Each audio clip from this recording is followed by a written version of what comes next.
This project is created by Isaac Berlin as part of the requirements of English 4 at Guthrie Virtual School. William Shakespeare was an English poet, playwright, and actor widely regarded as the greatest writer in the English language and the world's greatest dramatist. He is often called England's national poet and the Bard of Avon, or simply the Bard. His work includes some collaborations consist of some 39 plays, 154 sonnets, 2 long narrative poems, and a few other verses, some of uncertain authorship. His plays have been translated into every major living language and are performed more often than those of any other playwright. The play begins with a brief appearance of a trio of witches and then moves to a military camp, where the Scottish King Duncan hears the news that his generals Macbeth and Banquo have defeated 2 separate invading armies, one from Ireland led by the rebel MacDonald and one from Norway. Following their pitched battle with these enemy forces, Macbeth and Banquo encounter the witches as they cross a moor. The witches prophesy that Macbeth will be made Thane, a rank of Scottish nobility of Cawdor, and eventually King of Scotland.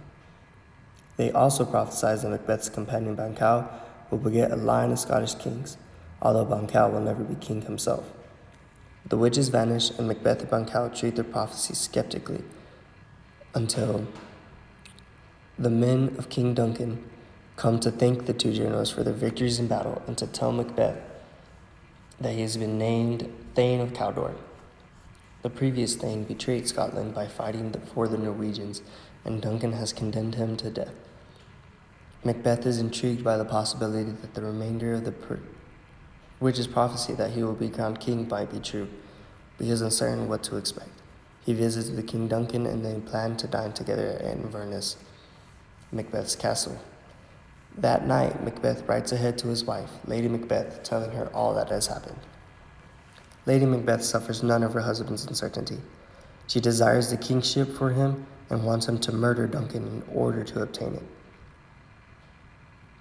When Macbeth arrives at Inverness, she overrides all of her husband's objections and persuades him to kill the king that very night. He and Lady Macbeth plan to get Duncan's 2 chamberlains drunk so they will black out. The next morning they will blame the murder of the chamberlains, who will be defenseless as they will remember nothing.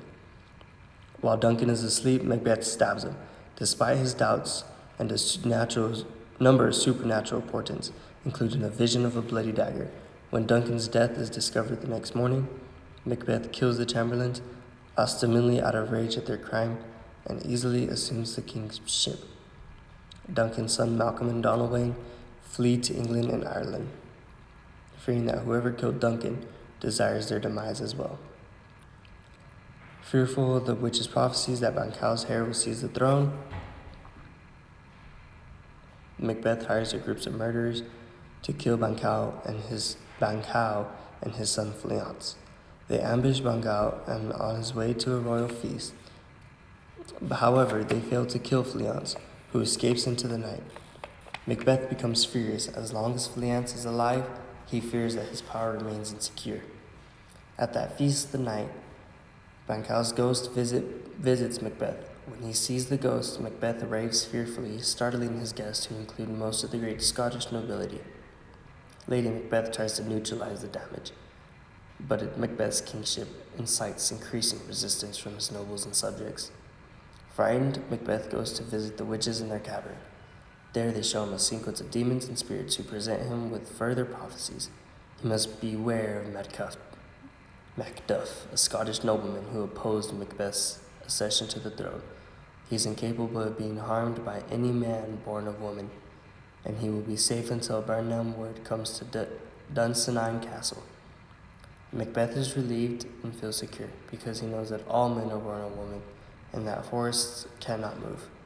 When he learns that Macduff has fled to England to join Malcolm, Macbeth orders that Macduff's castle be seized and most cruelly that Lady Macduff and her children be murdered. With the news of his family's execution reaches Macduff in England, he is stricken with grief and vows revenge. Prince Malcolm, Duncan's son, has succeeded in raising an army in England, and Macduff joins him as he rides to Scotland to challenge Macbeth's forces. The invasion has the support of the Scottish nobles, who are appalled and frightened by Macbeth's tyrannical and murderous behavior. Lady Macbeth, meanwhile, becomes plagued with fits of sleepwalking in which she bemoans what she believes to be bloodstains on her hands.